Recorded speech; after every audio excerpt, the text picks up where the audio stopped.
म्हणाल तोवरी ते पण म्हणले तुम्ही हळूहळू चला केले जरा म्हणजे आता देवा 2 वाजल्यात आता पळ म्हणलं तरी आम्ही पळणार नाही आम्ही आता स्थिर झालो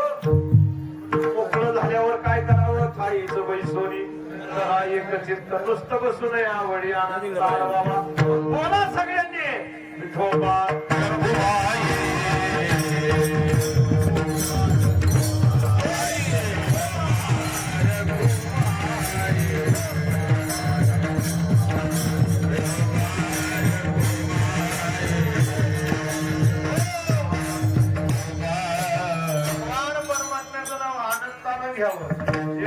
खाया भेटलं ना 9 दिवस आधी देतो करताना असं का करताय 9 तास जेवल्यावर 9 दिवस टुकरून आणलंय तेलातलं तुपातलं हात वर करावा भगवान सारखं बाबाच्या दारात 25वे वर्षे हाताने टाळी मुखाने नाम एकच टाळी व्हावी कीर्तन संपवा लगेच संपते पण टाळी अशी झाली पाहिजे जशी त्या दिवशी झाली होती कधी अरे चांद बाबा तुझा होतो जय जयकार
अगोदर 1 जणाची सही कारण शासन जरी निधी द्यायचा झाला तरी त्याला एकाची नाही 2 जणांची सही लागते देवाचा निधी घ्यायला देव म्हणले मागं एवढं देतो तुम्ही 10 कोटी मागा 20 कोटी मागा 50 कोटी मागा पण कागदावर सही पाहिजे कुणाची संताची तरच बिल पास होईल नाही तर कुणी बी मागावर कुणाला द्यावं एवढा मी मोकळा नाही ज्याची शिफारस संत करतील त्याला जन्मजन्मांतरीच देईल पण ज्याच्या कागदावर संताची सही नाही तो कागद कसा आहे महाराज आणि कोऱ्या कागदाला किंमत किती असते 0 मग कागद भरलेला पाहिजे त्याच्यावर सही पाहिजे या कागदावर सही म्हणून ह्या कागदानं काही जरी मागितलं तरी ह्याला दिलंच पाहिजे हा देवाचा शब्द आहे मग सही करणारे संत आहेत त्यांनी आपल्या आयुष्यात सही करावी भगवान चांदखत बाबांना त्या सहीचा अधिकार आहे ज्याच्या कागदावर चांदखत बाबा महाराजांनी सही केली तो कागद कुठल्याच मंत्रालयात आणणार नाही तो पूर्णच होणार म्हणून आपल्या जन्माशी येऊनी पहारे पंढरी नाचा महाद्वारी देवापुढे यावं नाचावं भगवान परमात्म्याचं महाराज श्रद्धेनं भजन करावं आणि त्या संताला शरण जावं त्यांचं सुद्धा भजन करावं ज्ञानोबा माऊली तुकाराम तुकाराम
दिलं तो म्हणजे हरीचा दही काला गोवटा घ्या रे दही भात आम्हा देतो हरिनाथ मुदा घेऊन या करी पेट्या वाटी तो शिदोरी घ्या रे दही भात आम्हा देतो पंढरीनाथ दास किती गाव प्रसाद देतो पंढरीनाथ हरिनाथ घ्या रे दही भात आम्हा देतो सद्गुरुनाथ भगवान सद्गुरुनाथांच्या आशीर्वादानं चांदखड बाबाच्या समोर हा प्रसाद देण्याचा अधिकार त्यांचा म्हणून त्यांचं भजन केलं ज्ञानेश्वर माऊली ज्ञानराज माऊली तुकाराम कारण काला करण्याचं सामर्थ्य एक तर संतात नाही तर देवात आपल्याला खाण्याचा फक्त अधिकार आहे त्याकरता महाराज आपण खावं आणि त्या खाऊन त्या देवाचं नाव घ्यावं पण काय खावं तर तुकाराम म्हणे साता घाटे देणे नका भरू पोटे आज देतो पोट भरी पुढे म्हणा तो वरी आणि म्हणून अगोदर आपल्या संप्रदायाच्या नियमाप्रमाणे खडकी सोडी मोठा मग चाल मग महाराज बाकीचं होईल फुलं टाकण्याचा कार्यक्रम होईल फुलं सगळ्यांना तोपर्यंत वाटून घ्या खडकी सोडी मोठा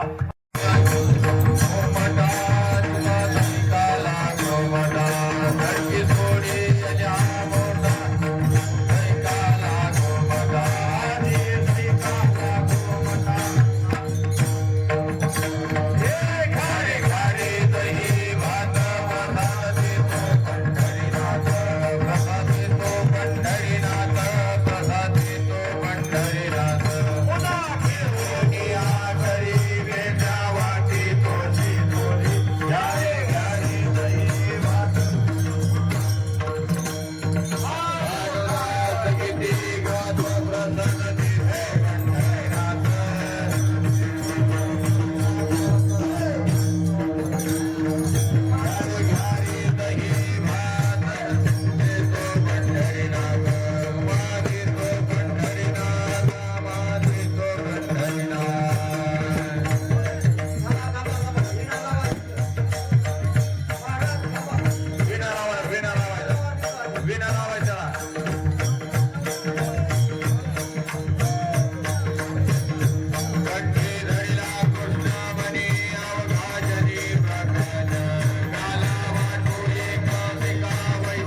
केलं. आता वेळ झाली म्हणून सगळ्यांचे एकत्रित आभार मानतो. भगवान परमात्म्याच्या आशीर्वादात झालेली सेवा भगवान परमात्म्या चांदकर बाबांच्या चरणावरती समर्पित करून 1-2 मिनिटं फक्त एक सूचना द्यायची, लगेच आपल्याला पुष्प वर्षाव करायचा. जसं भगवान चांदकर बाबा करता आपण कधीच काही कमी ठेवलं नाही, म्हणून देवानं सुद्धा आपल्याला भरपूर दिलं. त्या भगवंताचा आपण एक उत्सव मागल्या 3 वर्षापासून करतो, तो म्हणजे चैत्र वारी दिंडी सोहळा. पंढरपूरला आपण चांदकर बाबांना घेऊन जातो वारी करता. चंद्रभागेचं स्नान आणि भगवंताचं दर्शन करून माघारी आणतो. 2-3 वर्ष झालं जाताना आपण ते ताटात नेतोय, हातात नेतो, डोक्यावर नेतो. असं गावकऱ्यांचं म्हणणं आहे की त्याच्याकरता एक रथ बांधावा आणि त्या रथामध्ये ती वारी पोस्ट व्हावी. आता मधीच बाळमामाचा सप्ताह झाला, आता हा सप्ताह झाला, त्याच्यामुळे मलाच कुठंतरी कचरत वाटलं. पण मला म्हणजे तुम्ही बोला, आपण आता जरी नाही झालं तरी अजून आपली चैत्रवारी लांब आहे, अजून 2 महिन्यानं का होईना त्याची काहीतरी व्यवस्था करू. त्या न्यायानं तोही एक काम आपल्या सगळ्यांच्या सहभागातून होणार आहे. कारण चांदखण बाबा हे काय कोणा एकाचा नाही, तो सगळ्याच आहे. आणि आपला देव रथात बसावा, जसं भगवान गोपाल कृष्ण देव रथामध्ये बैसला, तसा आपलाही देव रथामध्ये बसावा. याकरता प्रत्येकानं काही जमत ते, मी म्हणत नाही लाखानं द्या, हजारानं द्या, तुला पटलं तर 10 रुपये बी देते, तुझ्या देवापर्यंत जातील. म्हणून एकदा सगळ्यांनी संकल्प करा, नुसतं त्याचं चांग भलं म्हणा पोचल्यासारखं झालं, मला वर्गणी येणार ह्याची खात्री आहे. म्हणून जसं आपण दरवेळेस दर्शनाला म्हणतो चांदखर बाबाचं, देवाच्या कटळ्याचं, राजाचं, देवाच्या पालखीचं, आता जो पुन्हा होणार आहे, तयार होणार आहे, त्या चांदखड बाबाच्या रथाचं विश्वास तुमच्या मायबापाच्या चरणाला हात लावून सांगतो. म्हणून ज्याला जमेल त्यानं मला सहकार्य करा, सगळ्यांनी उठून उभा राहा, भगवंतावरती पुष्पवर्षाव करा, आरती होईल आणि नंतर महाप्रसाद समस्त ग्रामस्थांच्या वतीने या ठिकाणी होणार आहे.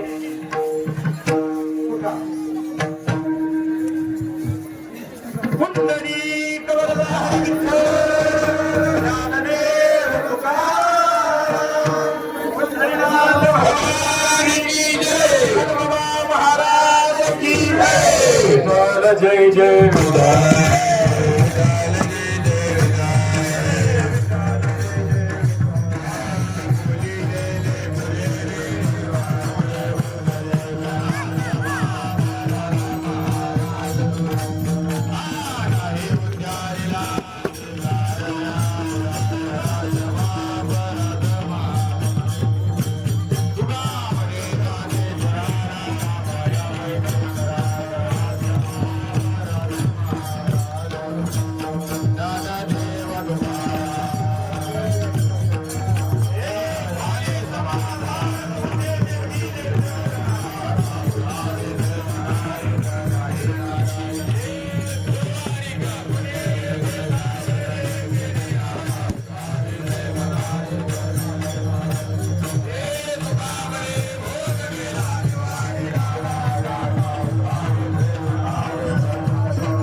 काही मागे तू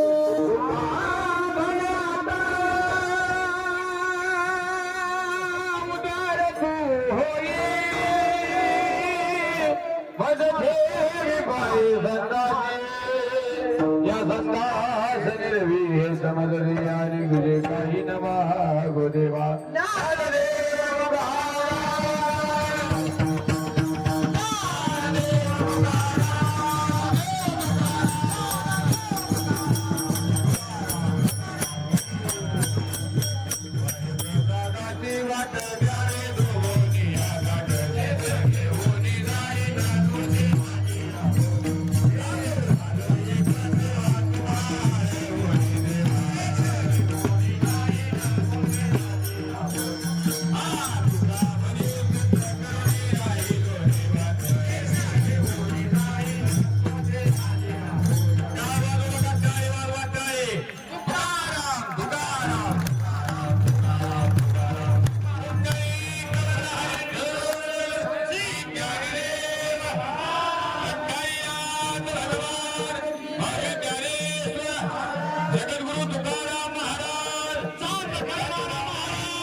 पुन्हाही पाहण्याकरता येतो.